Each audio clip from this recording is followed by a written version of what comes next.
There's something sacred about effort, especially when it comes from the heart, when no one asked, no one reminded, no one begged.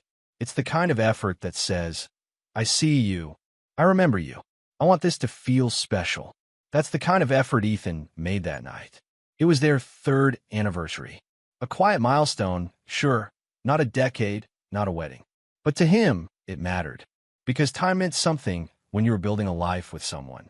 And he had been building with Melanie since the first night. They stayed up until 2 a.m. talking about books, road trips, and the future they both swore they wanted. Ethan got home early from work that day. He had blocked off his calendar weeks in advance, made a reservation, then canceled it at the last minute. Not because he forgot, not because he was tired, because he had a better idea. Dinner at home. Homemade. Intimate. Just them. He cooked. Not anything from a box. Not some lazy pasta and Jared sauce. He made her favorite, lemon butter salmon, roasted garlic mashed potatoes, and a kale salad she always asked for but never made herself. He even picked up a bottle of red wine she once mentioned loving from a trip they took to Sonoma. That was Ethan, remembering the little things most people forget. He lit candles, dimmed the lights, put on the playlist they used to dance to in the living room when everything felt light between them. And then he waited. 7 p.m. She was usually home by then. 7:20, still no message. 7:34, headlights flashed through the window. His chest lifted. The door opened.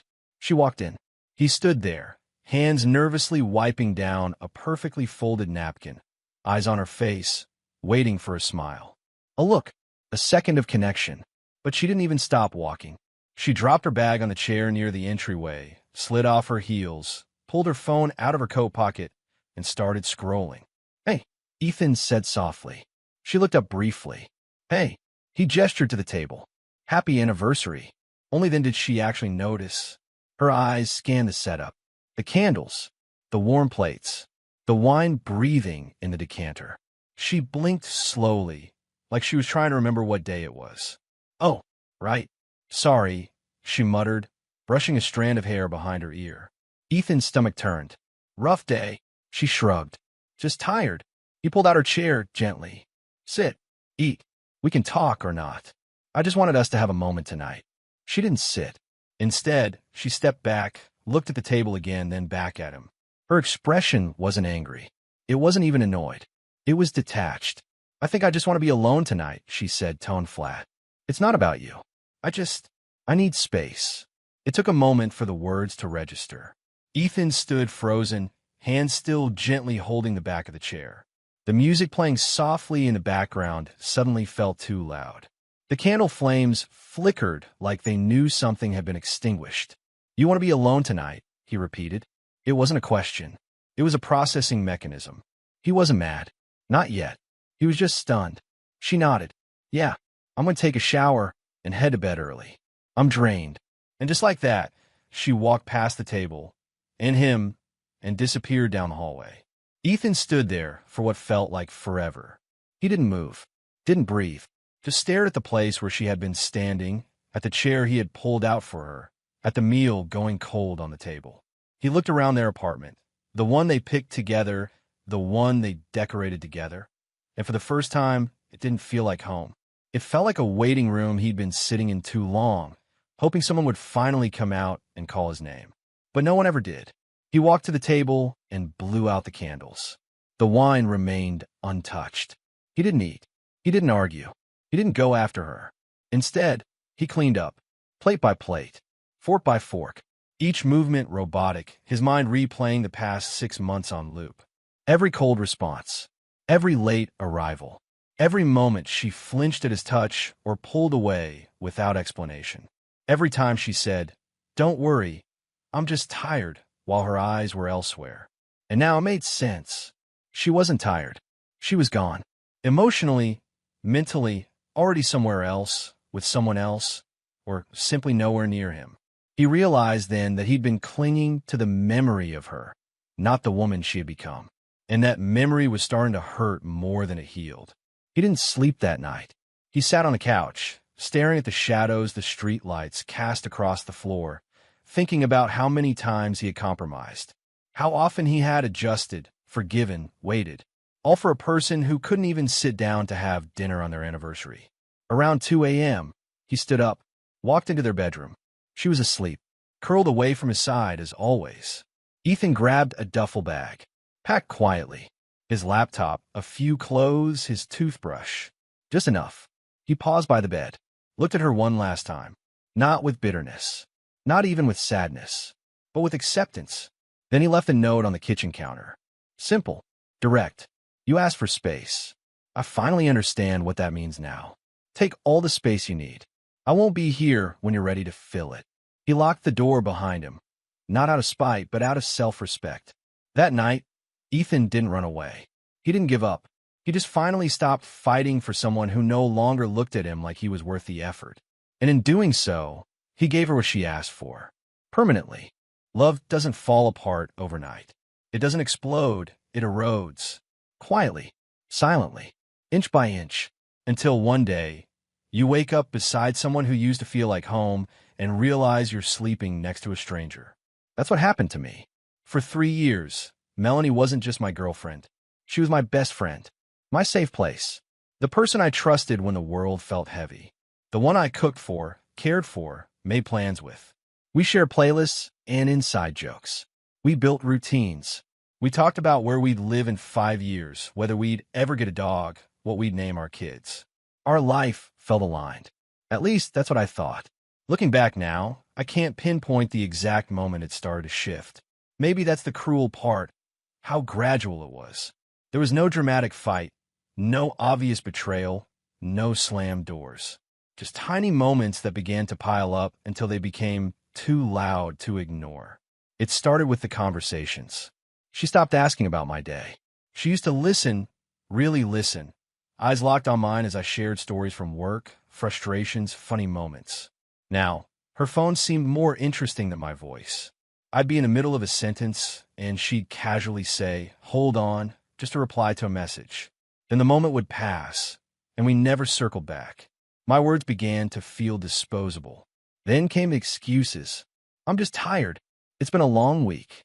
Can we talk about this later?" And later never came. Touch followed next. Affection used to be natural. A kiss on the cheek as she passed behind me, fingers brushing mine under the table, her legs tangled with mine on lazy Sunday mornings. But over time, she began recoiling. She stopped reaching for my hand. When I hugged her, her arms stayed at her sides. I told myself it was stress, that she needed space. That was temporary, but space became the new normal. We used to fall asleep wrapped around each other. Then it became back-to-back, then edge to edge. Then, eventually, I wasn't even sure if she was asleep beside me or if she had already left the bed without me noticing. I noticed everything, but I said nothing because I didn't want to seem needy. I didn't want to pressure her. I thought love meant patience. I thought real relationships went through phases, and this was just one of them. So I stayed quiet. I gave her time. I tried harder. I started waking up earlier just to make her coffee the way she liked it. Oat milk, cinnamon, no sugar. She never drank it. I began writing little notes, just like I used to. She stopped reading them. I suggested weekend plans. She always had something else to do. Work, friends, errands, anything but us. She wasn't mean. That's what made it harder. There was no yelling, no cold stares, just apathy. And apathy is worse than anger. Anger means someone still feels something. Apathy means they've stopped caring altogether. I remember one night, clearly. We were watching a movie on the couch. Or at least I was. She was scrolling on her phone, barely looking up. I shifted closer, slowly rested my hand on her thigh. She flinched, not dramatically, but enough to let me know that even my touch made her uncomfortable. I pulled away and pretended not to notice. But I noticed. I noticed everything. The way she'd lock her phone when I entered the room. How she started wearing perfume to work dinners but didn't say where they were. The change in her passwords. The fact that our shared calendar, the one we used for everything, no longer had her events. There were signs, and I saw them all. But the hardest thing to accept wasn't that she might have been unfaithful. It was that she didn't care enough to hide the fact she no longer wanted me. When someone falls out of love with you, you feel it. Not through their words, but through their absence, even when they're right in front of you. You feel it in the silence between sentences, the way they check out of conversations, the way they no longer laugh at your jokes, or worse, pretend they never heard them. 3 years. That's how long I gave her everything. My time, my attention, my consistency. I remembered her work meetings, her bad days, her comfort food. I cheered her on when she got promoted. I stood by her when she doubted herself. I told her I loved her, often and without hesitation. And how did she repay that? By drifting away slowly enough that it felt like death by 1,000 cuts. By being physically present, but emotionally miles away. By giving the best parts of herself to someone else, or to no one at all, while I waited in the background, hoping she'd turn around. Love isn't supposed to be earned every single day. It's supposed to be mutual, shared, nurtured from both sides. But with Melanie, I had become a placeholder, a safety net, someone she knew wouldn't leave, even when she gave him nothing to stay for. And that realization, it burned. Not because I hated her, but because I had stopped loving myself in the process of trying to keep her. When she walked into our home that night, saw the table I had prepared, and walked past it like it was clutter, I knew. When she said she wanted to be alone, I finally understood. She already had been. I was the only one still pretending we were together. And that was the moment I decided I wouldn't beg again. 3 years of loyalty. 3 years of showing up. And she couldn't give me a single evening. I deserved better. Not louder. Not prettier. Just someone who made me feel like I mattered. That night, I stopped asking for her time. I stopped hoping she'd come back. I stopped trying to remind her of the man who used to make her smile. Because love is only real when both people hold on to it. And she let go a long time ago. I was just the last one to realize it. There are moments in life that are so quiet they echo. No yelling, no crashing, just a single decision, soft, still, final, that reshapes everything. That night, after Melanie looked me in the eyes and said, "I just want to be alone tonight," I didn't beg. I didn't ask why. I didn't offer to fix it. I simply stood there and let the truth settle in. She meant it. She didn't want me. Not in that room. Not at that table. Not in her world anymore. She didn't slam a door in my face, but she closed one just as permanently. The kind of rejection that doesn't come with a fight, but a dismissal. So I stayed quiet. And while she disappeared into the bedroom, into silence, into her own detached comfort, I walked into mine.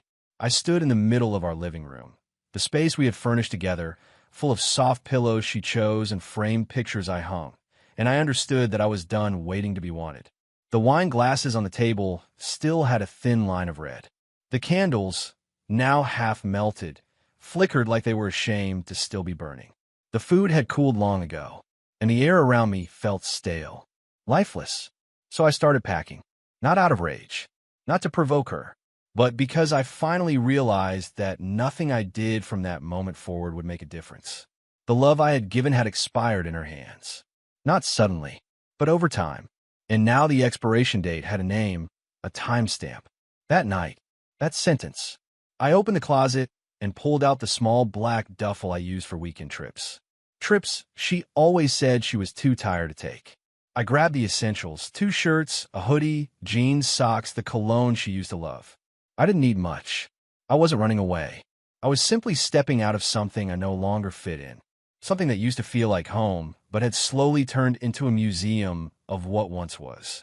The hardest part wasn't walking away from the apartment. It was leaving behind the version of myself that still believed she'd come back. I didn't leave a note at first.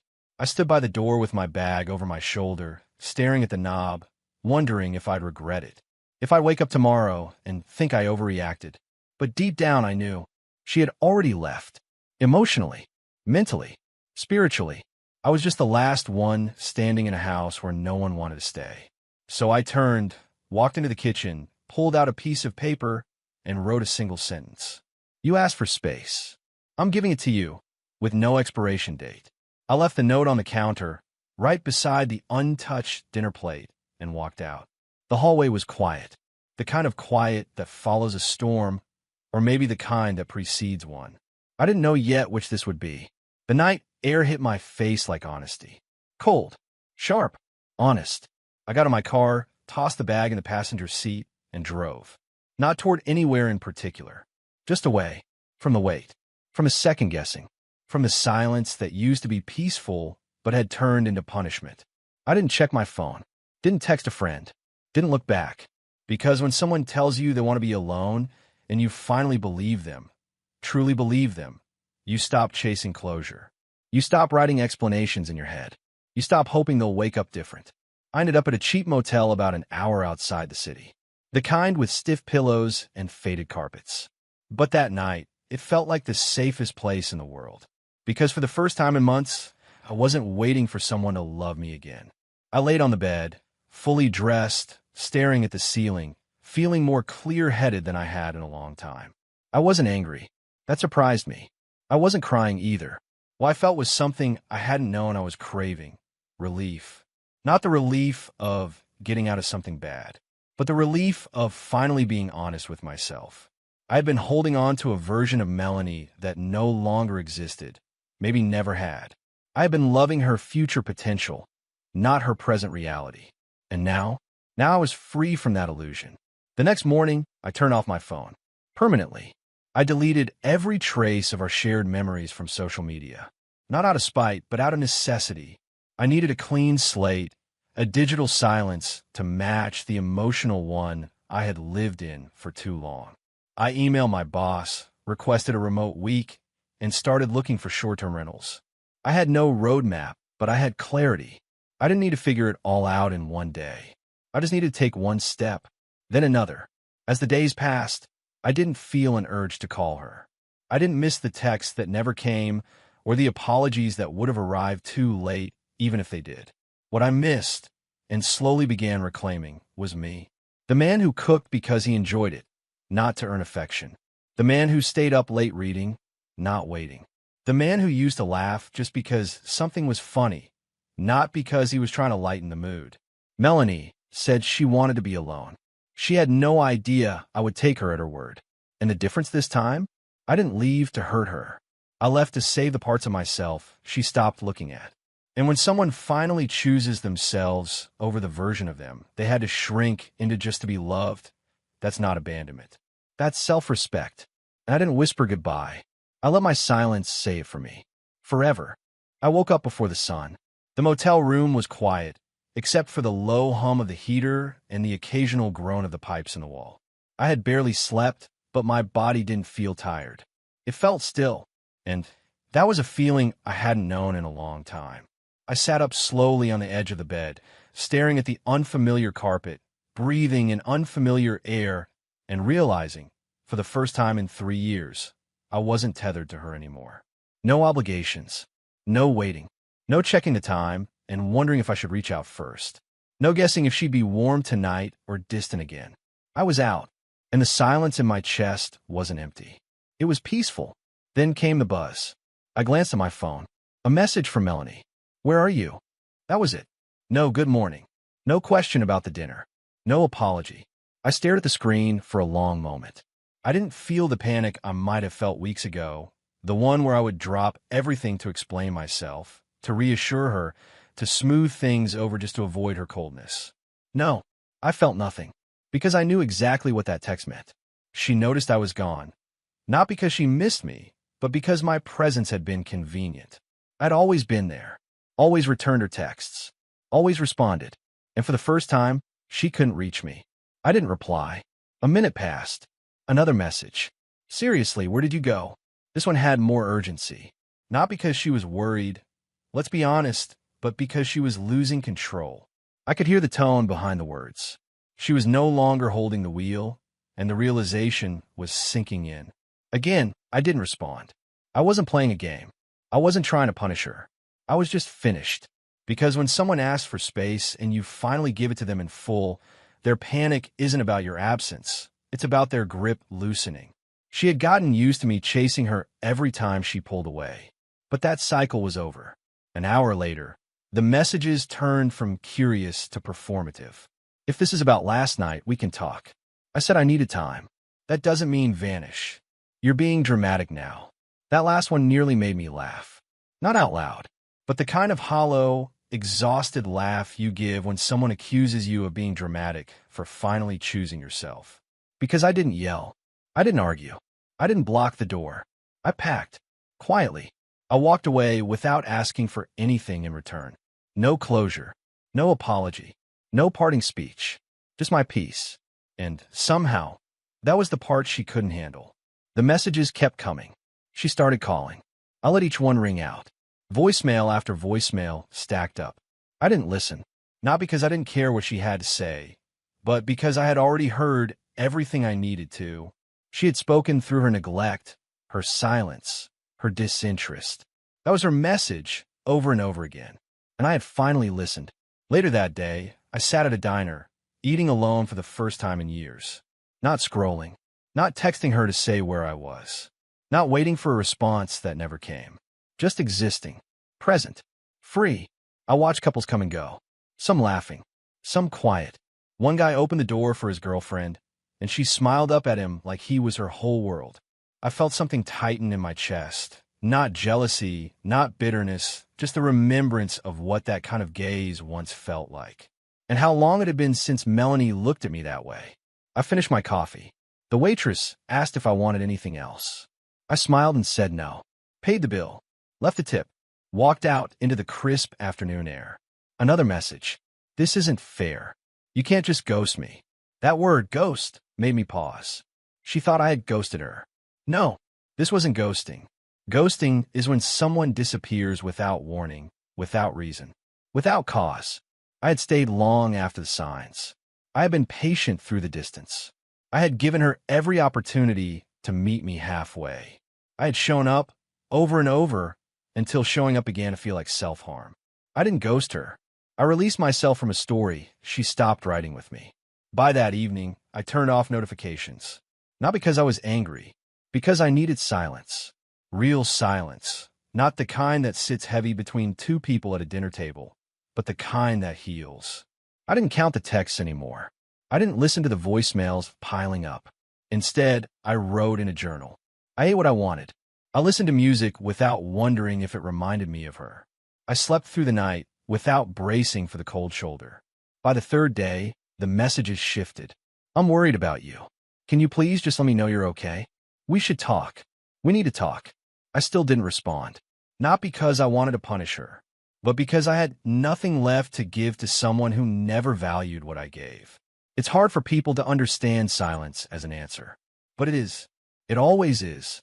My absence wasn't petty. It was necessary. Because when someone repeatedly chooses distance and you finally step out of reach, they don't know what to do with the void. But that void? It was the exact space I needed to start breathing again. I didn't block her. I didn't delete the thread. I simply chose not to feed it. I wasn't part of that conversation anymore. The next time my phone lit up with her name, I didn't feel pain. I felt confirmation that I had done the right thing, that giving her what she wanted, solitude, had gifted me what I needed, freedom.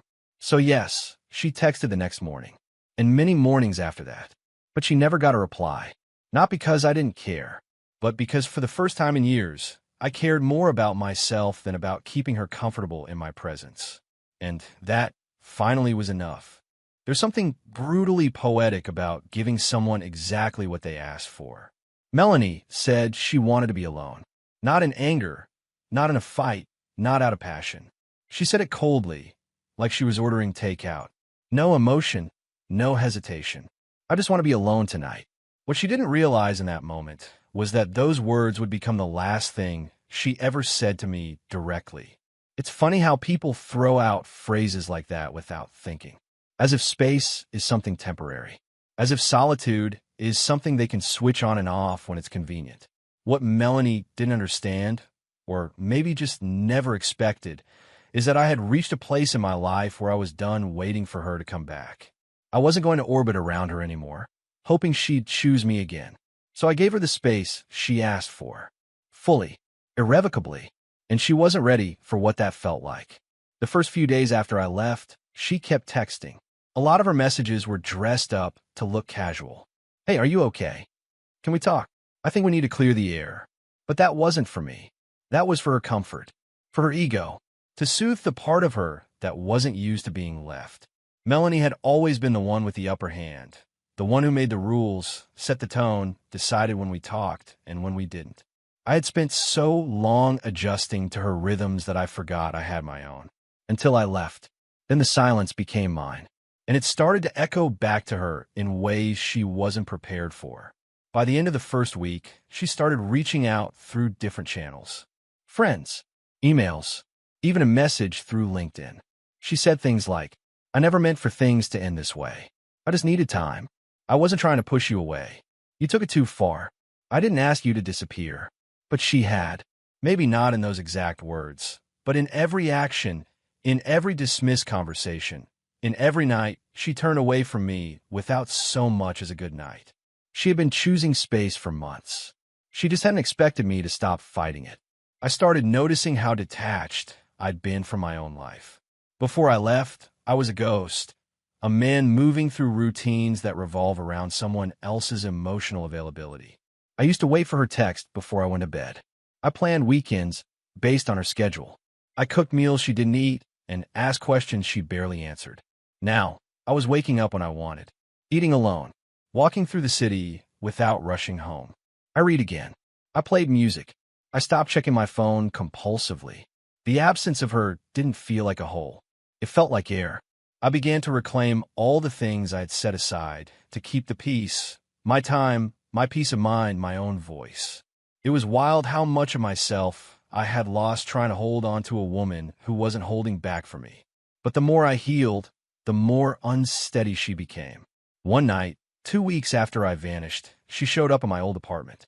My neighbor told me she knocked for 15 minutes straight, sat on the steps for another hour, then left, pacing in the parking lot like a woman trying to solve a puzzle she created but lost the pieces to. She had wanted space. Now she had it, and it scared her.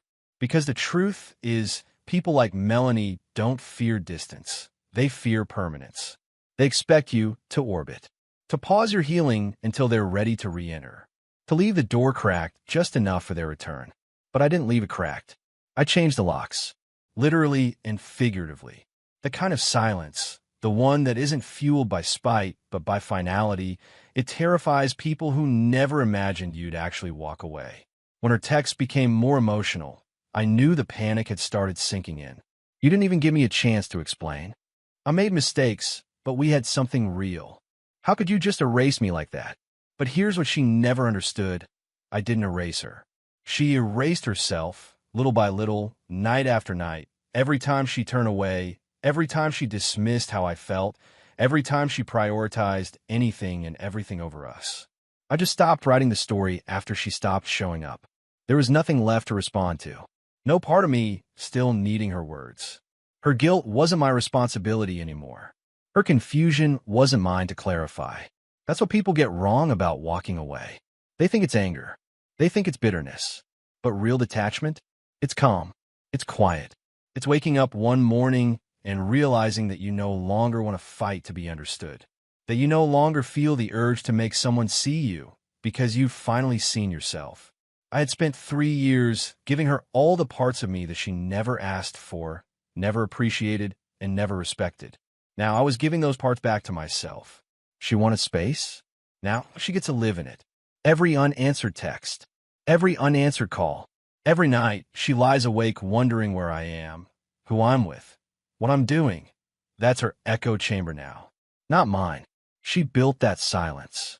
She filled it with neglect. She made it feel normal. I just decided to stop suffering in it. People say love takes work. They're right. But it should never feel like you're working alone. Melanie taught me that. Taught me how easy it is to lose yourself for someone who doesn't know what to do with you. Taught me how silence can be both a prison and a key, depending on who holds the door.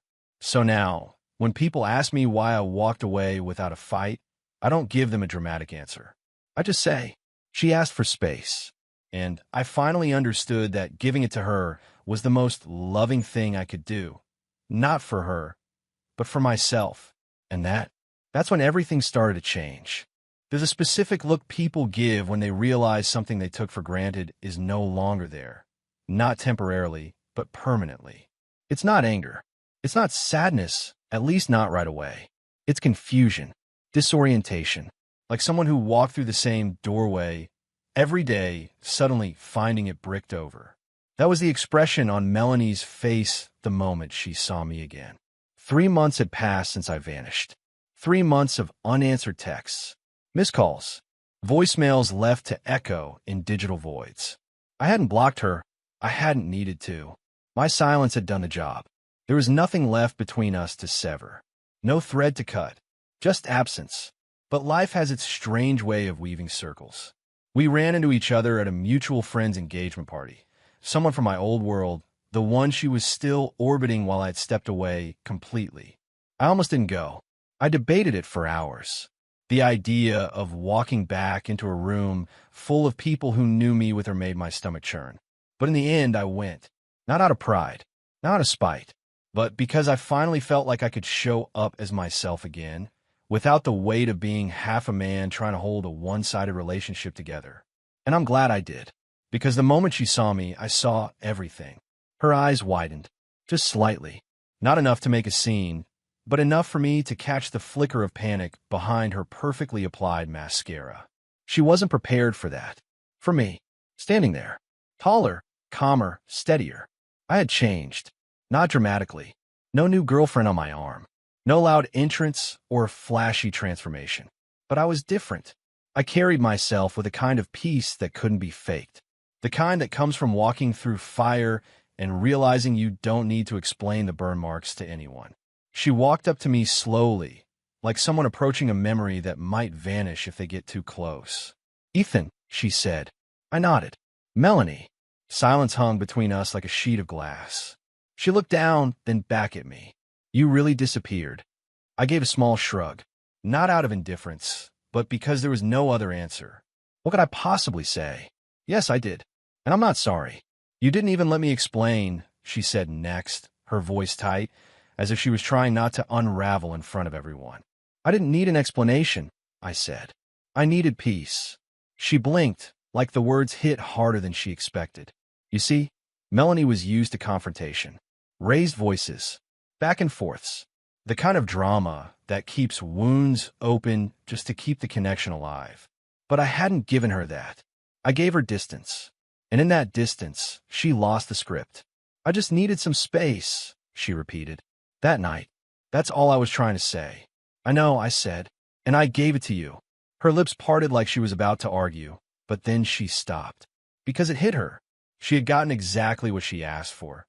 And now, seeing me standing there, healthy, grounded, unreachable, she finally understood what she'd lost. Not a man who begged, not someone who chased, but someone who listened, not just to her words, but to her meaning, and acted accordingly. She looked away, the weight of everything pressing down. The months of silence, the unanswered calls, the life that had continued without her in it. "Do you hate me?" she asked softly. I looked her in the eyes, not with resentment, not with fire, just stillness. "No," I said. "I just finally loved myself enough to stop waiting for you to." That's when I saw it, the shift in her eyes, the internal crumble she tried to hold together. Because in that moment, she realized something deeper than regret. She realized she couldn't reach me anymore, not emotionally, not romantically, not in any meaningful way. The version of me who would have dropped everything just to understand her mood swings, who would have cooked her dinner after she ignored me all day, who would have sat in silence hoping she'd eventually come around. That version was gone. And what stood in front of her now was a man she no longer had access to. She tried again. "Ethan, can we talk sometime?" Really talk. And it wasn't an angry question. It wasn't manipulative. It was honest, raw, the last flicker of hope in her voice. But I had already closed that chapter. "There's nothing left to say," I replied gently. "You made your decision, and I finally made mine." She looked down again. I saw her shoulders drop, not in defeat, but in resignation. Because closure isn't always a conversation. Sometimes it's a mirror. And in me, standing calm and collected in the life she didn't believe I could rebuild without her, she saw the reflection of every moment she let pass without showing up. Every time she pushed me away. Every cold night. Every brushed-off touch. Every chance to choose us, ignored. It wasn't dramatic. No tears. No shouting. No scene. Just two people standing in the ashes of what used to be love, finally seeing it for what it really was. I turned and walked away. Not because I hated her, but because I was free. And that freedom, the one she never thought I'd have the strength to claim, was the moment she truly realized I was gone. Not missing, not angry, not hiding, just gone. And that's a kind of silence no text can ever fix. After that night at the engagement party where she saw me but didn't recognize who I had become, I walked away without saying anything. I had nothing to explain, no anger to show, just silence, the same kind she used so often as a weapon. The difference was, mine wasn't meant to punish. Mine was meant to heal.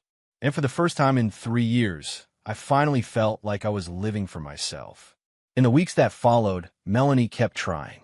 Not loudly, not dramatically, just that slow, desperate unraveling you see in someone who finally realizes they burned the last bridge they thought would always be there. My name started appearing in her texts again, then in calls, then in messages sent through friends who said she was worried, that she just wanted to talk, that she was sorry. But I didn't respond. Not once. Not because I was trying to hurt her, but because I had no interest in reopening a wound that had finally started to close. I had given her everything, my time, my loyalty, my presence. And in return, she gave me excuses, emotional absence, and that final sentence that rang louder than any fight ever could. I just want to be alone tonight. So I gave her that aloneness. Completely. And in doing so, I reclaimed something even more important, myself. It wasn't easy. At first, silence is loud, deafening even. You start questioning everything. Was I too harsh? Did I misunderstand? Could I have tried one more time? But with each unanswered call, each ignored message, I remembered who I had become in that relationship. A man constantly auditioning for affection. A man who measured his worth by the mood of the woman standing across from him. I had to unlearn all of that. And so, I began rebuilding in small, almost sacred ways. I moved to a new place, a studio apartment in a quiet neighborhood with trees outside the window and morning light that didn't remind me of her. I chose every piece of furniture myself. I didn't ask if she liked the color scheme. I didn't check if the couch would be comfortable for two. It was mine, all of it. I started journaling again, something I hadn't done since college. Each morning, I'd write whatever came to mind. Some days it was anger, other days, sadness. Most days, it was confusion turning into clarity. I didn't write about her. I wrote about me, about who I used to be before I molded myself into a version I thought she'd love. I also stopped performing. I used to post the perfect photos, write the witty captions, tag her, so everyone knew we were fine. That stopped. I deactivated everything, not to disappear, but to reconnect with life, with real people, with myself. I started reading again, running, calling friends I had lost touch with, because I was always too busy trying to fix a relationship that only one of us was fighting for. I cooked meals without wondering if she'd eat them. I played music loudly in my apartment without asking if it annoyed her. I remembered what joy felt like when it didn't require approval. And one morning, I did something small that meant everything. I looked in a mirror and said out loud, "You are enough." It wasn't a line from a book. It wasn't something I posted online for validation. It was just a truth I hadn't believed in a long time. And now, I was saying it to the only person whose belief mattered. Me. Meanwhile, Melanie kept trying. Through friends, through emails, even a handwritten note slid under the door of my old apartment. Each message had the same undertone: confusion, regret, a desire for just one conversation. But I had already had every conversation I ever needed, just not with her. I had them with myself.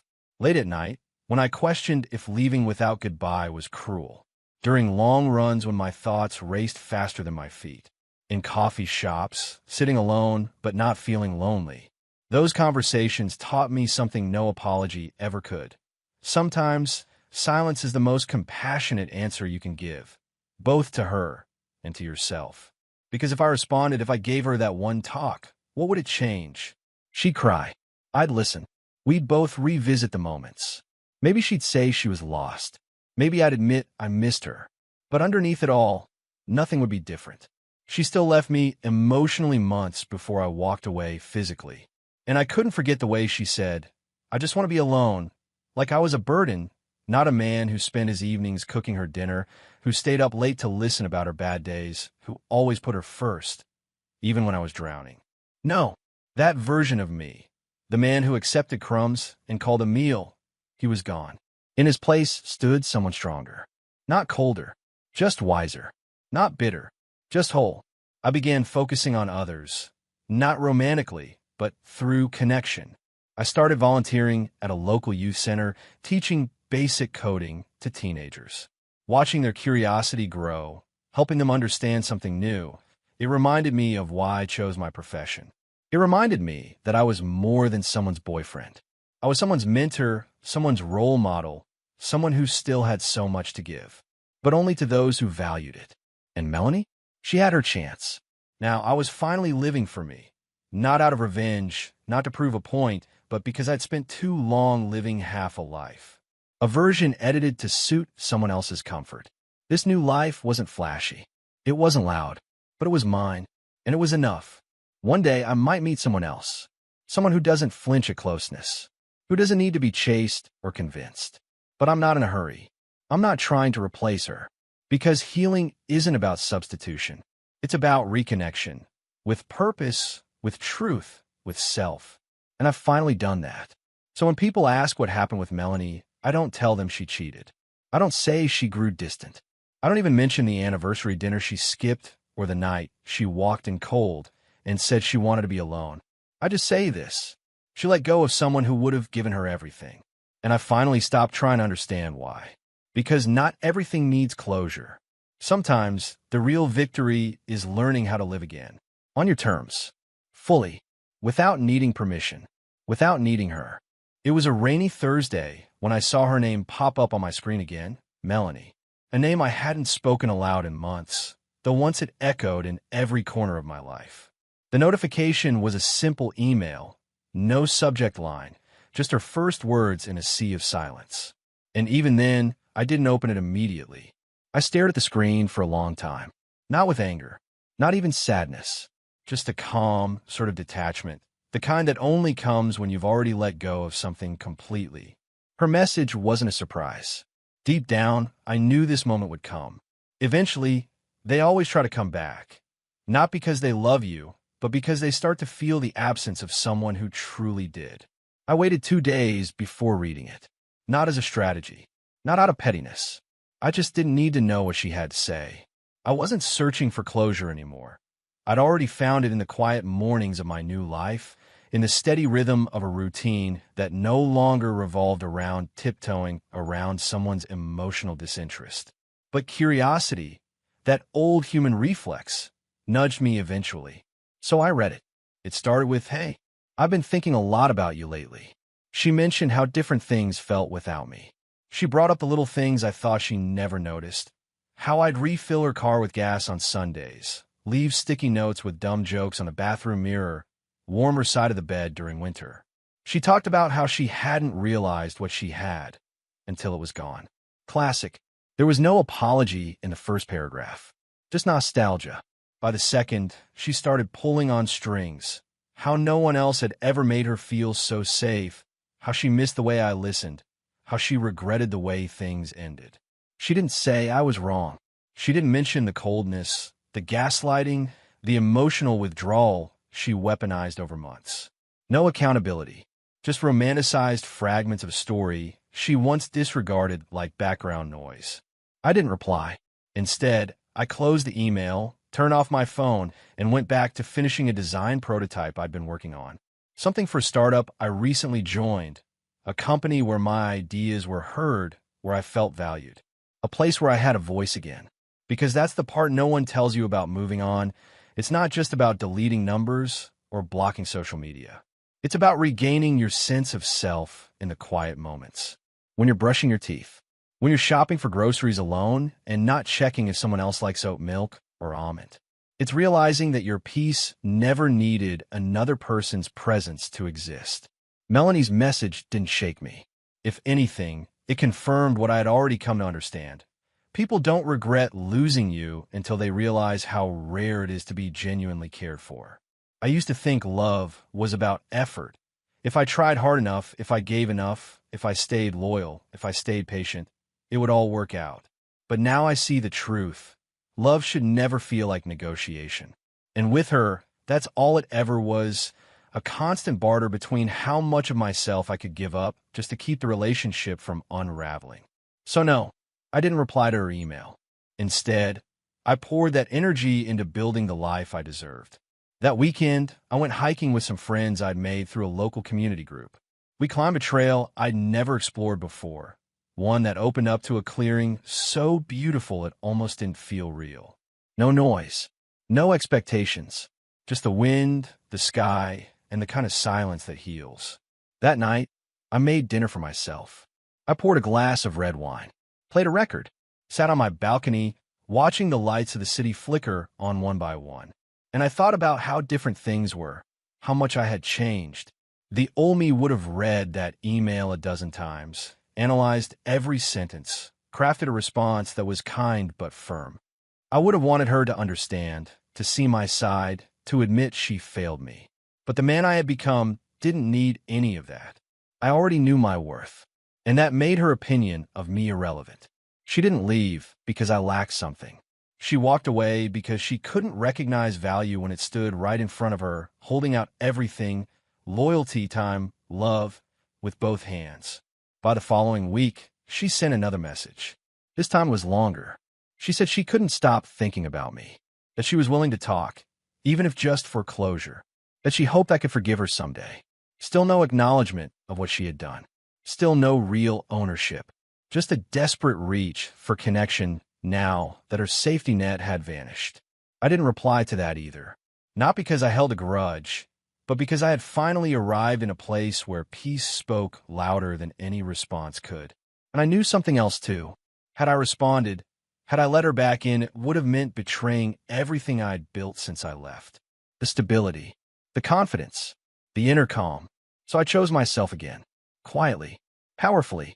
That same week, I matched with someone on a dating app. Her name was Claire. She worked in nonprofit management, loved jazz music, and laughed, truly laughed, at the dumbest jokes I made. We met for coffee. It wasn't a grand, sweeping moment. It was simple, warm, easy, no emotional eggshells, no walls built from resentment. Just two people talking, without pretense or performance. And while I don't know where it's going, I do know this. I'm showing up now as someone whole. Not as a man begging to be seen, but as someone who already sees himself clearly. Later that month, Melanie sent one final message. A short one. I understand now. I'm sorry. I read it, smiled, deleted it. Because understanding now doesn't change what she did when it mattered. Regret isn't love. And timing matters, especially when someone asks you to give them space, thinking you'll wait around forever. I didn't. She asked for space. I gave it to her, permanently. And the best part? I never needed her to understand that, because I understood it for both of us. It was one of those crisp, sunlit afternoons where the world feels lighter. I had just picked up a stack of books from a quiet little bookstore tucked between a coffee shop and a florist. I remember it clearly, not because of anything extraordinary, but because of how peaceful I felt. That kind of calm doesn't come easy after heartbreak. It's earned, and I had earned mine. I stepped out of the shop with a paperback under one arm and an iced coffee in the other, ready to enjoy a quiet afternoon. And then, like a ghost summoned from former life, I heard my name. Ethan. Her voice hadn't changed. Neither had the tone, soft, hesitant, laced with an uncertainty she rarely used in our years together. I turned around, and there she was, Melanie. She stood on the other side of the sidewalk, her expression frozen somewhere between shock and discomfort. She wore a beige coat I remembered from our trip to San Diego. Her hair was shorter, her makeup lighter. Her smile, well, it tried to be confident, but I could see the tremble behind it. Funny thing is, I didn't feel anything. Not anger, not pain, not longing, just stillness. I nodded once, not unkindly. Hey. Her eyes darted around, probably expecting a different version of me to show up. The man she remembered, the one who used to lean in, always trying to close the growing distance between us. But I wasn't him anymore. "You look different," she said after a pause. I smiled slightly, not out of politeness, but because I knew she wasn't wrong. I was different. The version of me that once waited for her replies, that cooked elaborate dinners she barely touched, that begged to be seen. He was long gone. "I feel different," I answered. She let out a short, breathy laugh. "Yeah, I can see that." Then came the silence, the kind that stretches like a tightrope between two people with a shared past, but no present. She stepped a little closer. "I sent you some messages," she said. I saw them. There was a flash of hope in her eyes. Maybe she thought that acknowledgement meant I had softened, that I had read her words and missed her enough to keep a window cracked open. But I didn't owe her that anymore. "You never answered." "No." Simple. Firm. Free of venom. She blinked. I guess I deserved that. I didn't confirm or deny it. There was nothing to say. She knew. I knew. What was the point of rehashing wounds that had already scabbed over? I was in a bad place, she added, as if context could undo consequences. I didn't know how to talk about things. I didn't handle anything the way I should have. I nodded again, not unkindly. Neither did I, for a long time. I should have walked away sooner. The honesty stung her. I saw it in the twitch of her mouth, in the way she gripped her purse strap like it was the only solid thing left to hold. "I regret how I ended things," she said quietly. I raised an eyebrow. "You didn't end things." She looked confused. "You said you wanted to be alone that night," I continued. I just finally listened. That shut her up for a moment. Maybe it was the first time she realized the true weight of those words. Or maybe she had just never thought I'd find the courage to walk away first. "You look happy," she said, after a long pause. "I am." There was a tremor in her breath now. Regret is a strange emotion. It doesn't always scream. Sometimes it whispers. Quiet. Broken. Helpless. She looked around like the sidewalk might offer an escape route, then glanced back at me. I was hoping maybe we could catch up. Coffee, maybe. It was a simple request, harmless on the surface. But beneath it, I saw the old pattern.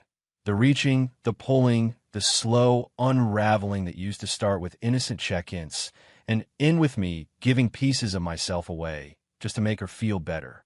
I shook my head. "I don't think that's a good idea." She didn't argue. She didn't cry. She just nodded. A slight nod. One of those that carries the weight of 100 unsaid things. "Well," she murmured, "I'm really sorry. For all of it." And maybe she was. But by then, it didn't matter. Because forgiveness doesn't always mean reconnection. And peace doesn't require a shared coffee table or rehashed memories. "I hope you find what you're looking for, Melanie," I said. And I meant it. Then I turned around, walked back to my car, and didn't look over my shoulder. Not because I was trying to be cold, but because there was nothing left behind me worth revisiting. I drove home listening to a new playlist, one she never touched. I opened a book she never read. I cooked a dinner I liked, without asking anyone what they were in the mood for. That night, I fell asleep in the center of my bed, no longer waiting on apologies or affection. That's the thing no one tells you about healing. It's not loud. It's not dramatic. It doesn't come with fireworks or final battles.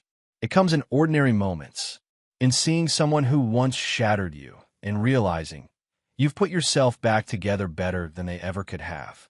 It comes in the silence that no longer hurts, in the peace that no longer asks for permission, in knowing that love, when it's real, doesn't leave you guessing or sleeping next to someone who doesn't want to be touched. She wanted space. Now she is all of it. And I finally understand what it means to breathe without asking someone else for air. That day on the sidewalk, it wasn't closure. It was confirmation. I made the right choice. And I'll never go back.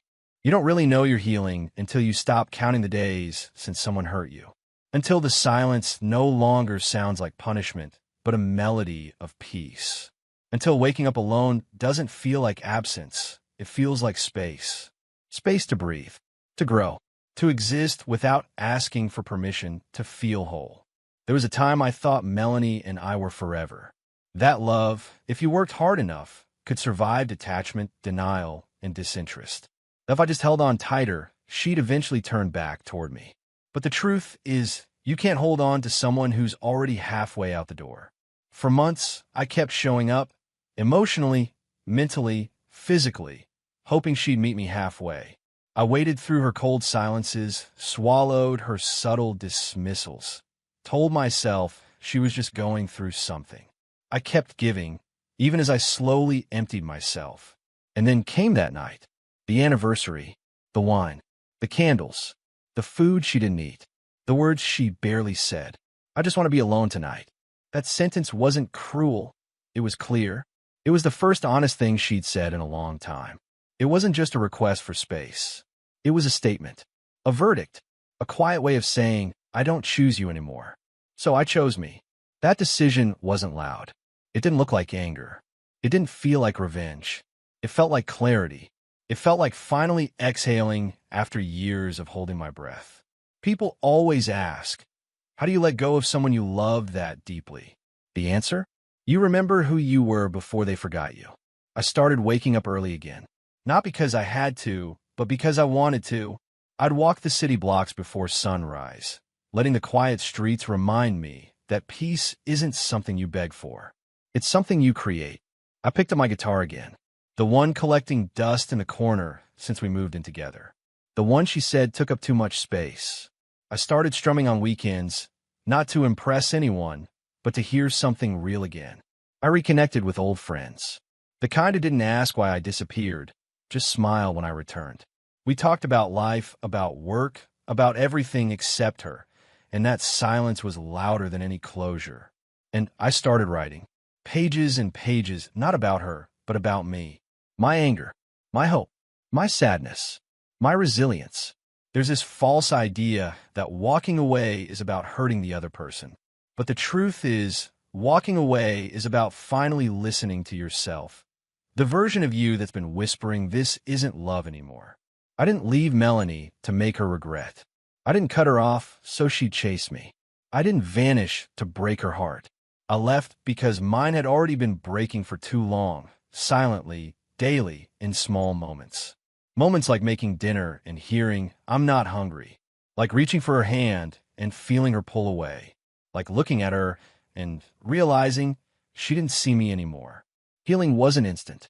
Some mornings still carried echoes of what we had. I'd see a couple laughing in a cafe and feel a sting. Not because I missed her, but because I missed being chosen. And slowly, that pain turned into understanding. You can miss the idea of someone without wanting them back. One evening, months after our split, I stood on the balcony of my new apartment. A modest place, small but mine. The sun was setting, painting the sky in shades of orange and lavender. I had a glass of wine in my hand and music playing softly from inside. And in that quiet, I smiled. Not because I had someone new. Not because she had reached out again, though she had, and I hadn't responded. I smiled because I finally felt like myself again. The version of me that didn't have to shrink to fit into someone else's world. The man who didn't need validation to feel valuable. There's a freedom in letting go of what was never fully yours to begin with. In realizing that staying isn't always loyalty. Sometimes it's fear. And leaving isn't always giving up. Sometimes it's growing up. I used to wonder if she ever thought about me. If she regretted that night. If she scrolled through old photos or sat in our favorite restaurant, remembering the man who used to sit across from her. Now I don't wonder anymore. Because peace doesn't ask questions. Peace just is. And that's what I chose. Not revenge, not drama, not bitterness. I chose peace. And in doing so, I found everything I thought I had lost. My voice, my purpose, my dignity. So if you're sitting in silence tonight, hurting from someone who said they needed space, know this. Sometimes silence is not a punishment. It's the beginning of clarity. And sometimes walking away is not the end. It's the first step back to yourself. Because I didn't walk away to prove a point. I walked away to find peace. And I never looked back.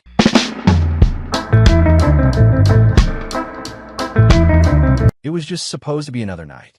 We'd finished dinner late. Nothing fancy, just leftovers and a cheap wine she said she liked. We sat in silence more than we talked, but that had become normal lately. Still, I told myself not to overthink it. Relationships go through phases, right? Around 11:30, we got into bed. She was already scrolling on her phone, her face lit by the cold blue light of the screen. I lay there, staring at the ceiling. My chest felt heavy, like I was waiting for something I couldn't name. Then she put her phone down, rolled on her side, and whispered it like it was nothing. I'm only with you because I'm afraid to start over. It was so quiet that for a second I thought I imagined it. But then she repeated it. I don't know if I still love you. You're just safe. And I'm tired of being afraid. And just like that, everything shattered. I turned my head slowly to face her, but I didn't recognize the person lying next to me anymore. That voice, that tone, it was emotionless, almost bored. Like she just said something practical, like asking for the weather report. Excuse me, I said, already sitting up in bed. She pulled the blanket closer to her chest like I was the one attacking her. Don't overreact, okay? I just needed to say it. I feel trapped. I feel like we've settled. You're safe, reliable, and I'm scared to go through the dating scene again, especially at my age. It wasn't a bomb. It was a scalpel, sharp, slow, and precise. I laughed, a short, bitter breath through my nose. So what am I? A retirement plan? A placeholder until you grow the courage to chase excitement. Her eyes welled up. That's not what I meant. I'm just being honest. Honest. I snapped, my voice rising despite myself. You wait until I'm lying next to you in bed, after 5 years together, to tell me I was just your safe option? Are you serious? I didn't mean it to hurt you. Then you're dumber than I thought. The words came out faster than I could stop them. I didn't want to be cruel, but something inside me, something deep, buried for too long, cracked wide open. We argued for 10, maybe 15 minutes. No screaming, but sharp, bitter words. The kind that don't echo loudly, but leave bruises under the skin. She kept insisting she didn't mean it like that she was just processing her feelings, that she still cared about me. I do love you, she said, but it's not the same kind of love anymore. I didn't respond. I lay back down. I turned away from her. And for the first time in our relationship, I didn't kiss her goodnight. She cried quietly into her pillow, but I just stared at the wall. I was wide awake and numb, because what she didn't know was this. I'd already rented a second place 2 weeks ago, not because I was planning anything, not because I had someone else, but because I felt something wrong for a while now. I felt the coldness in her touch, the way her compliments had turned into suggestions. I felt like I was slowly becoming a background character in my own relationship. So I rented a small apartment across town. Empty, cheap, temporary, just in case I needed somewhere to breathe. I never thought I'd actually use it. Until that morning. The sun came through the curtains at around 7:12. She was still asleep, curled up on her side, her face soft and peaceful, as if the night before had never happened. I got up without making a sound. I showered, dressed, took only a backpack with the essentials, laptop, wallet, a couple shirts, my grandfather's old watch. Then I walked around the apartment, slowly for the last time. I didn't leave a note. No passive-aggressive message. No dramatic final words. Only silence. And when she woke up, alone, she had no idea I was already gone. Man, if you told me back then that one day she'd look me in the eye and say I was just her safe choice, I would have laughed in your face. Because when I met her, no joke, I thought I'd hit the damn jackpot. It was at this coffee place downtown. I was working on some files, headphones in, focused, and she walked in like she owned the air around her. Confident, but not arrogant. She had that effortless kind of presence, the kind that makes you forget what you were saying mid-sentence. She sat 2 tables away, kept looking at me, then away, then back again. Eventually, she just said it. Are you actually working or pretending to look busy so people don't talk to you? I looked up and laughed. We talked for almost 2 hours that day. I didn't even realize my coffee had gone cold. And man, she was quick. Witty. She had this way of making you feel like the most interesting person in the room just by listening. Not fake, either. Like, genuinely curious. I wasn't used to that. We started dating a few weeks later. At the time, I didn't have much. Still building my career. Paying off college loans. Driving a beat-up Corolla with the check engine light on for 2 years straight. But she didn't care. At least that's what I thought. She said she liked that I was grounded. That I had goals, ambition. Said I made her feel safe. That word again. And yeah, things moved fast. Maybe too fast, now that I think about it. But when it feels right, you don't slow down. You don't stop to think about what if. You just go. We moved in together within a year. Got a little place, nothing fancy, but it felt like ours. We'd cook dinner together, binge watch shows on the floor with takeout, leave laundry everywhere and laugh about it. You know, stupid couple stuff that feels like a movie when you're living it. She decorated everything. Made the place warm, soft, full of candles and throw blankets. I used to joke it looked like Pinterest exploded in our living room, but honestly, I loved it. I felt like I had a home for the first time in a long time. And I did everything I could to show her how much she meant to me. I used to wake up early just to make her coffee before work. Picked up little things she liked from the store. Her favorite cereal, that brand of face cream she always pretended was too expensive. Wrote her notes sometimes and left them on the mirror. Nothing grand, just reminders. Because I thought that's what love was. Showing up, staying consistent, being her safe place. But over time, she started changing. It was subtle. At first, it was just eye rolls at my jokes. Then came the sighs when I asked how her day went. Then it turned into her staying out late more often, not answering her phone as quickly. And when she did pick up, her tone was tired, distant, like she was doing me a favor. I kept brushing it off, told myself she was stressed, that work was draining her, that maybe I'd been a little too boring lately. Maybe I needed to be more exciting, more adventurous.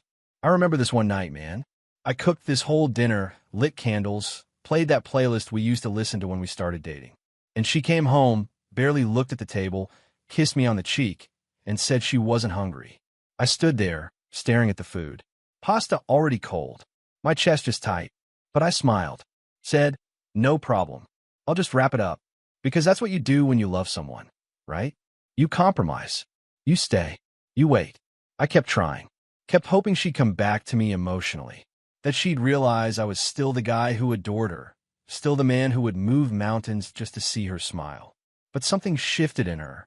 She stopped looking at me the same way. Started dressing up more for work, but not for our dates. Started texting during dinner.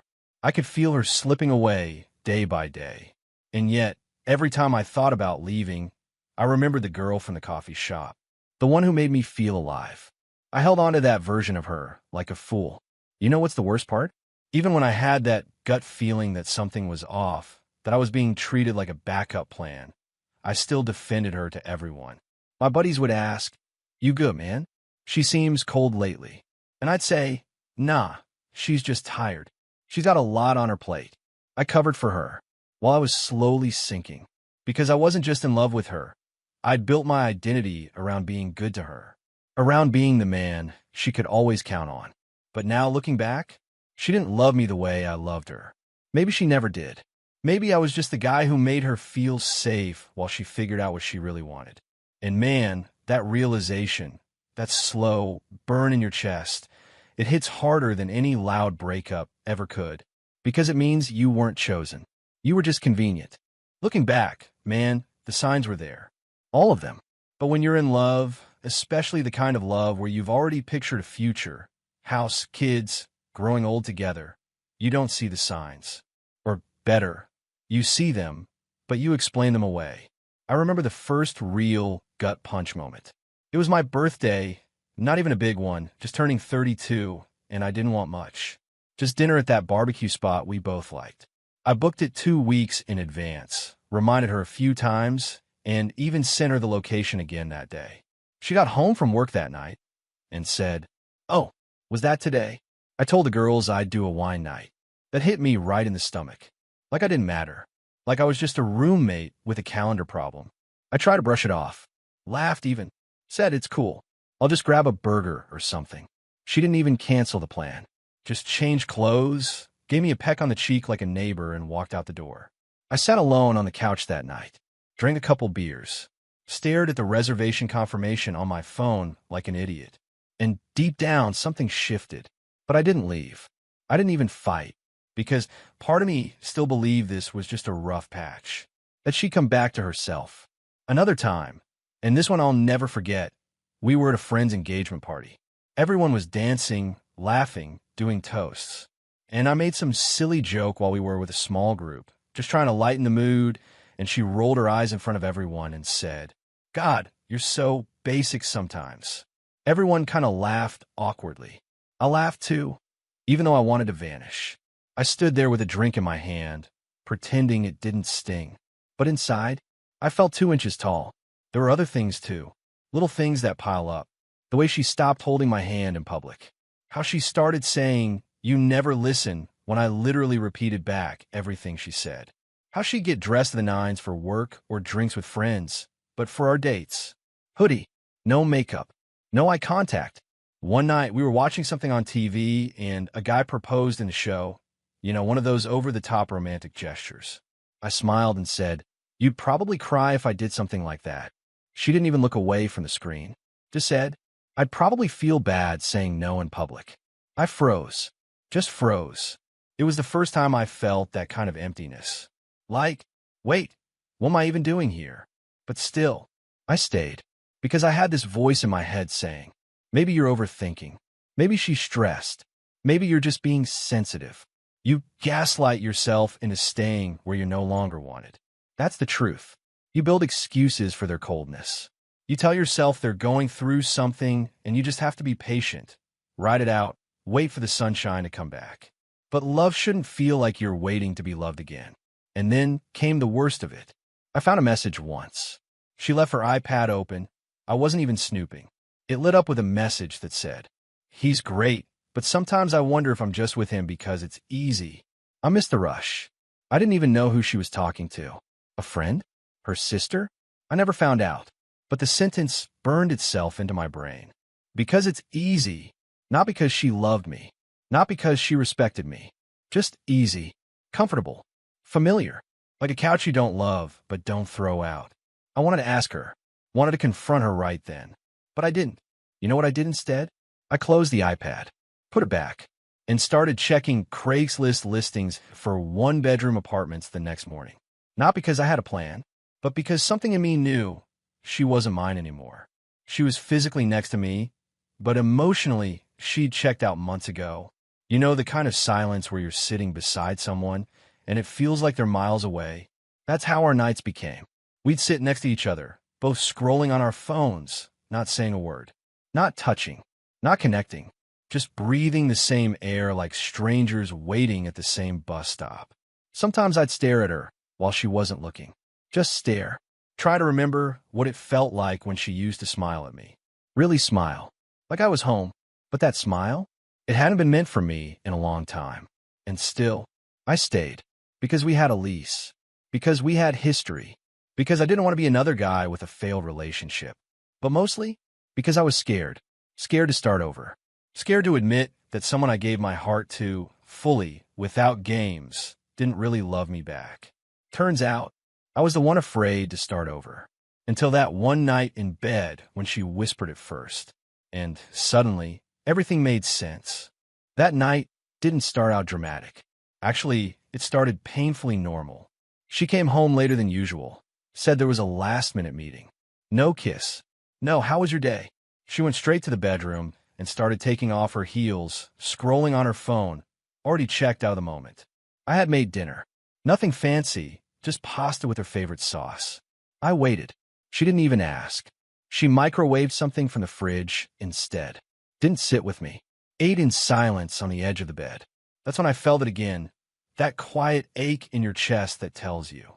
She's already gone. You're just the body she shares rent with. I brushed my teeth. She got in bed first. I could tell by the way she pulled the blanket over herself that she wasn't going to reach for me. She hadn't in a while. But I got it anyway. Laid on my side, eyes open in the dark. And then, without warning, she whispered it. Soft. Almost casual. Like she was confessing a dream she had. I'm only with you because I'm afraid to start over. Just like that. No emotion. No build-up. No context. Like she was reading a headline. Like it wasn't supposed to change everything. I blinked. Stared at the ceiling. Thought maybe I misheard. But I didn't. Because she followed it with, I mean, you're safe. You're kind. And I guess that should be enough, but I don't feel it anymore. That's when something inside me cracked. Not the kind of crack that explodes. Not yelling. Not drama. No, it was quiet. Still. Like when you realize the plane is falling, but there's no one screaming yet. I turned slowly toward her. You guess it should be enough? I asked. She didn't respond. So what am I, huh? Some kind of emotional insurance policy until you figure yourself out. She sat up in bed, defensive now. Don't twist my words, okay? I'm just being honest. I didn't say I don't care about you. I laughed, this short, broken laugh that didn't sound like me. You're not being honest. You're being cowardly. You're laying here in my bed, in my life, after everything I gave to you, and now you decide to say you never really wanted this? That I was just the safe option? I didn't say never. I just don't feel the same anymore. I'm allowed to be confused. Confused is what you feel when you don't know what to order at a restaurant. I snapped. You don't sleep next to someone every night and call it confusion. We argued. Not loud, but sharp. Her arms crossed, voice shaking. Not from sadness, but from being caught. Like someone who said too much and couldn't walk it back. I said things I probably shouldn't have. Told her I felt like a backup plan. Like a placeholder until she found her passion again.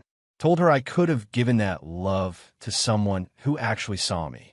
She stayed silent for most of it. Eyes wide, breathing slow, like I'd finally said what she didn't want to admit. Then nothing. No apology. No tears. No, I didn't mean it. She just rolled over and faced the wall. I stared at the ceiling again. Same as before. But this time my eyes weren't heavy. My heart was. And here's what I remember most. That was the first night I didn't feel sad. I felt done. Not broken. Not hysterical. Just done. Because here's the thing. I had already suspected. For months. I knew something wasn't right. That's why I'd rented that backup apartment 2 weeks before. Not because I wanted to leave, but because I knew, deep in my bones, that she already had. So while she lay in bed, thinking I'd stay and swallow it, I had already built the exit ramp. I didn't sleep that night. I just laid there, eyes open, listening to her breathe. And around 6 a.m., I got up. She was still asleep, curled into a ball, clutching the pillow like she hadn't just detonated 5 years of history with one sentence. I didn't pack a suitcase. I didn't slam the door. I just grabbed my backpack, keys, phone, and walked out. Walked out of the house I helped furnish. Out of the life I poured myself into. Out of the role I played so well, the dependable one. The guy she could count on while she figured out who she wanted to become. I didn't leave a note. No texts. No long speech. Just silence. Because after everything, that was the only language she left me with. And that silence? It was the loudest thing I'd ever done. That first morning, when I closed the door behind me, I didn't feel proud. I didn't feel strong. I felt empty. It wasn't like in the movies where the guy walks away in slow motion and never looks back. No, I sat in my car, parked at the corner, and just stared at the steering wheel. For a long time. No music, no GPS, just me and the silence pressing against the windows. The apartment I'd rented was nothing special, a one-bedroom place above a bakery that opened at 6:30 a.m. I still remember the smell of fresh bread in the hallway. Funny how that sticks with you. The place had white walls, cheap carpet, and a small couch that barely fit in the living room. I dropped my backpack by the door, sat on the edge of the bed, and exhaled like I hadn't breathed in months. There was no plan, no 5-step roadmap to healing. There was just space and silence, and a man who had no idea what came next. The first few days, those first days were rough, really rough. I didn't sleep much, kept checking my phone even though I'd turned off notifications. No calls, no texts, not even a "where are you?" That hurt, because for all the pain she caused me, a small, stupid part of me still thought she'd at least notice I was gone. That she'd panic, maybe cry, maybe chase me, like in some kind of cliché romance where the person finally realizes they made a mistake. But she didn't. And in that silence, I realized something. I had been waiting for her to love me the way I loved her for way too long. So I stopped waiting. The small rituals that saved me. The first thing I did, I went to the grocery store. Sound dumb, right? But it mattered. I filled a cart just for me. No, what would she like? No second guessing. Just me. Cereal I loved. Orange juice.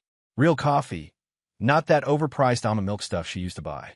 It felt stupidly emotional checking out at the register. Like I was reclaiming myself, one item at a time. I started waking up early. Not because I had to, but because I could. I make coffee. Open the window. Sit on that tiny balcony and just let the morning light hit my face. I stopped listening to sad songs, started listening to podcasts, stuff about discipline, mental health, even some guy talking about masculinity and how we lose ourselves trying to be nice guys. It hit hard. Therapy changed everything. About a week in, I booked a therapy session. Not because I was falling apart, but because I didn't want to. First thing the therapist asked, "Why did you stay in that relationship?" I didn't have an answer at first, but over time I realized. I stayed because I thought being enough meant being everything for someone who gave me nothing in return. And when you realize that, you don't go back, not even mentally. Body and mind rebuild. I started hitting the gym again. Not to get revenge hot or post thirst traps on Instagram. That's not my style. But because I remembered how strong I used to feel when I moved my body. When I pushed myself. Every morning, I ran on the treadmill. Listened to music that made me feel alive. Did push-ups until my arms gave out. Little by little, I started feeling like a man again. Not someone waiting for approval. Not someone walking on eggshells in his own home. I also started journaling. Every night, I'd write letters I never sent. Letters that started with, "This is what you did to me, and this is why I won't let it define me." I wrote about things I'd never said out loud, like how it felt when she stopped kissing me, or when she said, "You're safe," like it was an insult. Or when I realized I had to plan an escape route just to protect my own heart. Those pages caught a lot of my pain, but they also caught my growth. Friends noticed first. 2 weeks after moving out, I met up with a couple of buddies. We grabbed drinks, and one of them said, "Dude, you look lighter." Like, not physically, like something heavy's off your shoulders.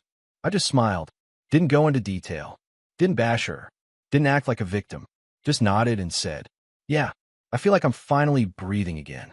Because I was. She still didn't reach out. That was the hardest part. I thought she'd at least ask. Something.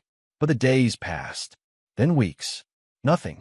I learned later from a mutual friend that she told people I needed space, like I was the one who folded under pressure. Let her have that version. I wasn't about to explain myself to people who never saw me cry into a cold plate of pasta or walk alone on my own damn birthday. The apartment became a sanctuary. Over time, that ugly little apartment, it became mine. I put up a bookshelf, bought a small speaker, lit candles. Yeah, her old habit rubbed off on me. I made peace with the quiet. I stopped asking why she said what she said. Stopped trying to understand how someone can sleep beside you for 5 years and then whisper something that rips your soul apart. I stopped needing answers. Because sometimes the closure is simply this. You didn't deserve it. And I finally realized it. It started small. About 3 weeks after I left, I got a text. Just one line. "Are you okay?" I stared at it for a full minute, then locked my phone and put it face down on the table. No response. The next day, another one. "I woke up and you weren't there. You could have at least said something." Now that one made me laugh. I could have said something? Like what? "Hey, thanks for telling me I'm your emotional seatbelt. I'll just go cry in the bathroom before work." Nah, I didn't answer that one either. I kept living. The gym, the therapy. My work was getting better. I was sleeping again, not perfectly, but I wasn't waking up in the middle of the night feeling like my chest was collapsing. Then came the third text. "Can we talk? Please." I remember reading that one right before heading into a meeting. I didn't reply. Not because I wanted to punish her, but because I was done playing that role. The role where I rush to fix what she breaks. The role where I hold her hand while she stabs me with it. Not anymore. Then came the calls. At first, once a week. Then every couple of days. Sometimes at 2 a.m. Sometimes at 6 in the evening when she knew I'd just be getting home from work. She never left a voicemail. Never texted after the calls. Just rang and hung up. But she was building something. You could feel it. I'd see her name light up on my screen, and instead of that tight feeling in my chest, I felt calm. That's when I knew. I wasn't angry anymore. I was free. The day she showed up. It was a Sunday. I'd just come back from a run. Sweaty, tired, headphones still around my neck. I heard the knock. 3 slow knocks. You know the kind. Not the delivery guy. Not the neighbor. The knock of someone who came to say something. I opened the door. There she was. Same oversized sweater she used to wear at home. No makeup. Hair tied up. She looked tired. But not physically. like the kind of tired that sits behind your eyes. We stood there for a second, her eyes scanning me like she didn't recognize the guy standing in front of her. Because I wasn't the same. "Hey," she said, her voice barely above a whisper. I didn't say anything, just looked at her. Calm, neutral. I just want to talk. Please, I need to talk to you. I nodded once, stepped aside, let her in. She sat on the edge of the couch, like a guest in someone else's house. Because that's what she was now. I stayed standing, arms crossed. She took a deep breath, then let all out. I don't know why I said what I said that night. I don't even know if I meant it. I've been scared, and I pushed you away. And when I woke up and you're gone, I thought you'd be back. I nodded slowly, let her keep going. I miss you. I miss our routines. I miss your laugh. I miss how safe I felt. I didn't realize how good I had it until you disappeared. She looked up at me, eyes watering now. Please just talk to me. Yell at me. Tell me you're angry. Just don't be silent. But I stayed quiet for a moment longer, because I wanted my words to be the last thing she ever expected. So I sat down across from her, looked her in the eyes, and I said, I'm not angry. Not anymore. I was, for a long time. But then I realized something. You didn't break me. You just revealed who I was breaking myself for. She looked like she'd been slapped. Not because I said something cruel, but because for the first time, I wasn't trying to save her. I gave you everything I had. Not because I wanted something back, but because that's who I am. And you made me feel like that wasn't enough. Not because it wasn't, but because you weren't capable of seeing it. She started crying now, quietly, the kind of cry that doesn't ask for attention. It just happens. I stood up. I hope you find what you're looking for. Really, I just know now it was never me. She opened her mouth to say something, but no words came out. I opened the door, waited. She stood up, walked past me, stopped at the doorway, whispered, I'm sorry. I nodded. So am I. Then I closed the door. That was the last time I saw her. She texted a few more times after that. One of them said, I think about you every day. Another just said, I miss us. But I never replied. Because the version of me that would have responded, he died the moment she whispered in bed that night that I was her safety net. And this version of me, he doesn't need to be needed. He chooses who chooses him, fully. It didn't happen overnight. I wasn't out there chasing love or scrolling through dating apps, hoping to feel wanted again. Honestly, after everything I'd just been through, I wasn't looking for anyone. I was just focused on getting my life back together, trying to feel whole on my own. But it's funny how life works when you stop forcing it. Her name was Rachel. I met her at this local bookstore that hosted these small evening events, readings, live acoustic music, that kind of vibe. I had started going on weekends just to get out of the apartment. I wasn't looking for anything. I just liked being around people without having to explain myself. She was there helping her friends set up a poetry night. I was in the back, browsing through a shelf of old Charles Bukowski books when she walked up and asked, Do people still actually read him? Or are you just trying to impress someone? I turned around, caught off guard, and laughed, really laughed for the first time in months. I said, I don't know. He just writes like he's bleeding. And that feels honest right now. She smiled. A real smile. Not polite. Not forced. Just warm. That's how it started. No sparkly movie scene. No cheesy music in the background. Just two people talking. And for the first time in a long time, I felt seen. We didn't rush anything. I told her up front that I'd just gotten out of a long-term relationship, that I was still picking up pieces, that I wasn't looking to jump into anything. She didn't flinch. She didn't try to fix me.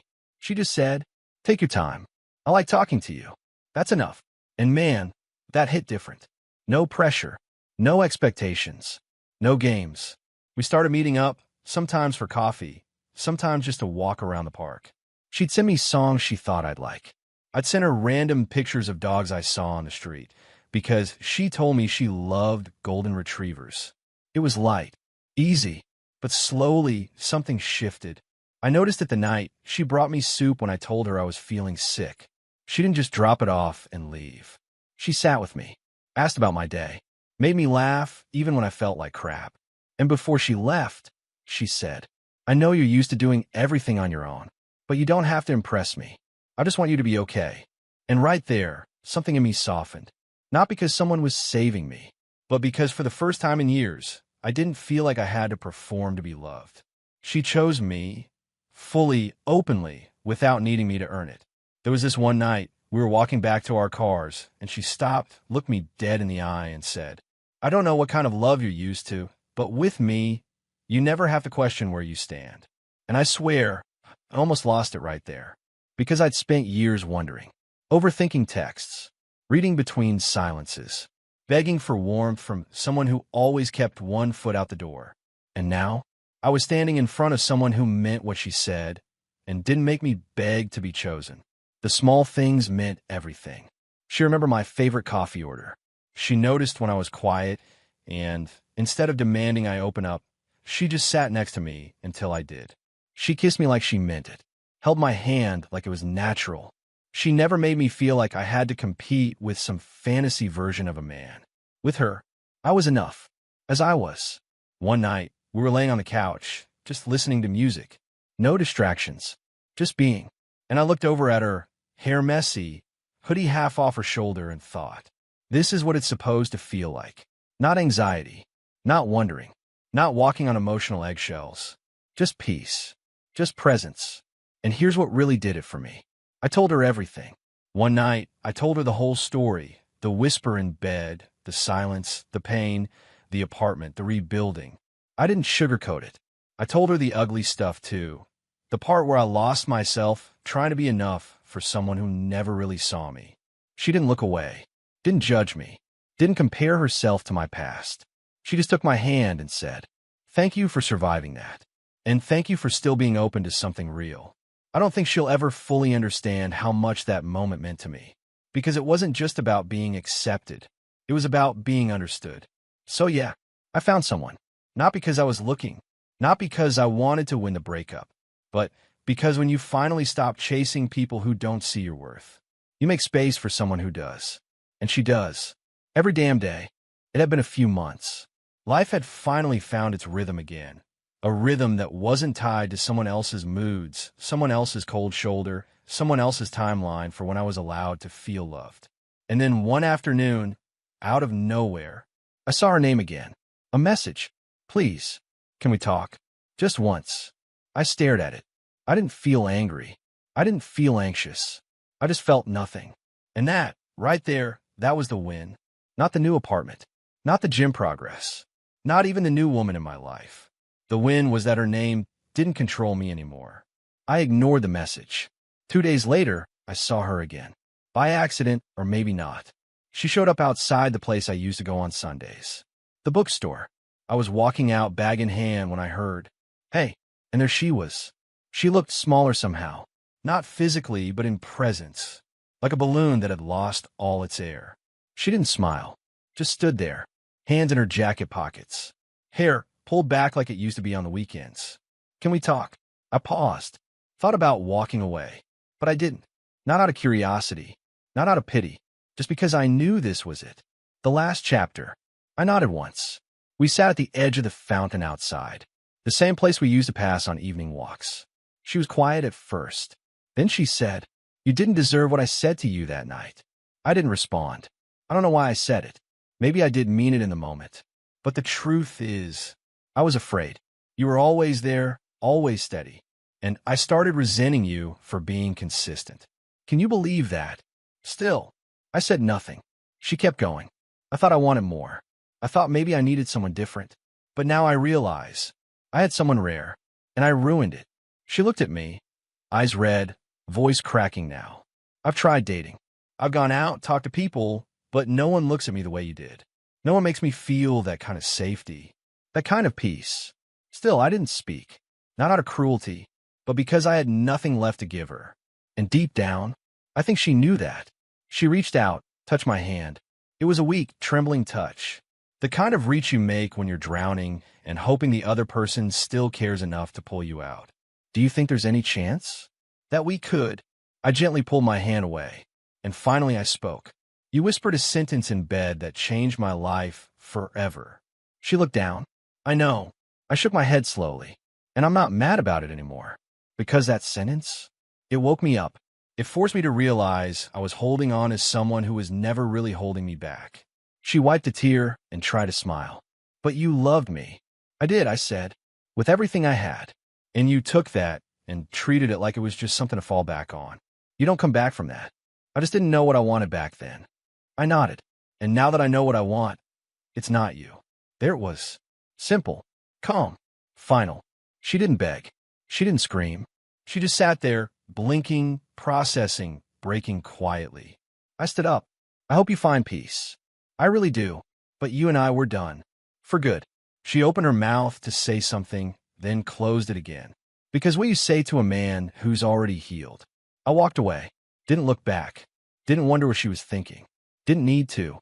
Because she finally heard the one thing that mattered most. My silence. And that silence was louder than every fight we ever had. You know what's strange? Sometimes people don't have to fall off a cliff to hit rock bottom. They just stay exactly where they are while the world moves on without them. And that's her now. I don't check her social media. I haven't in a long time. But people talk. Friends.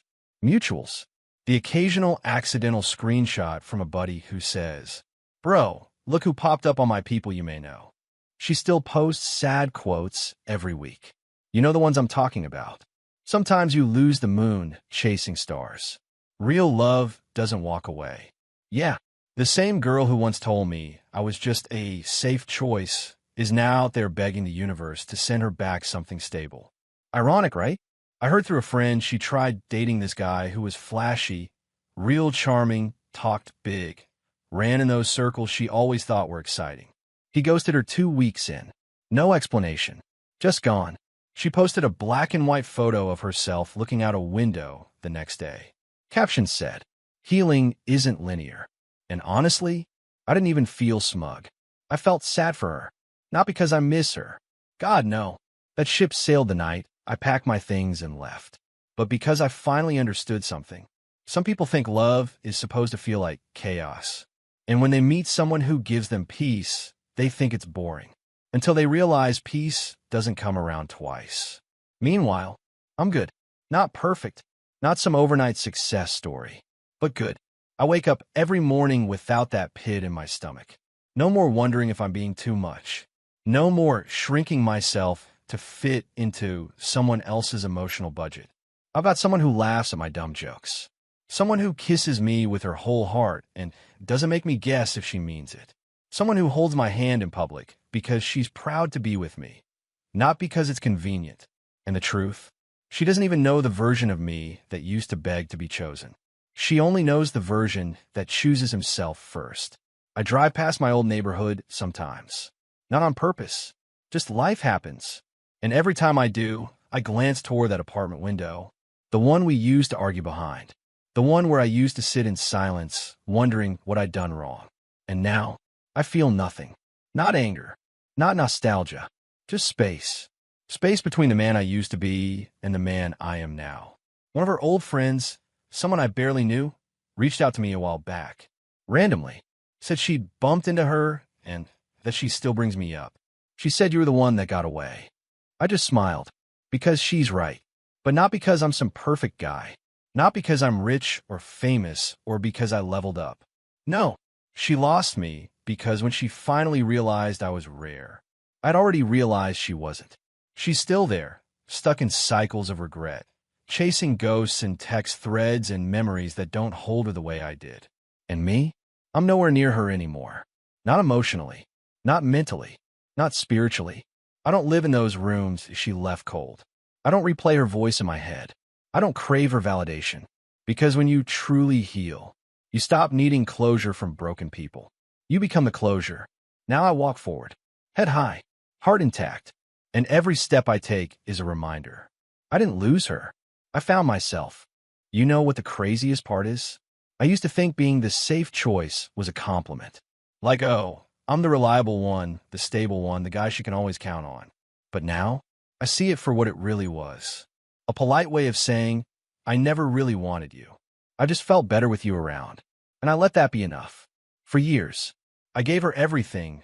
Consistency, love, time, loyalty. Hoping that one day, she'd wake up and finally see me. But the truth is, you should never have to convince someone to want you.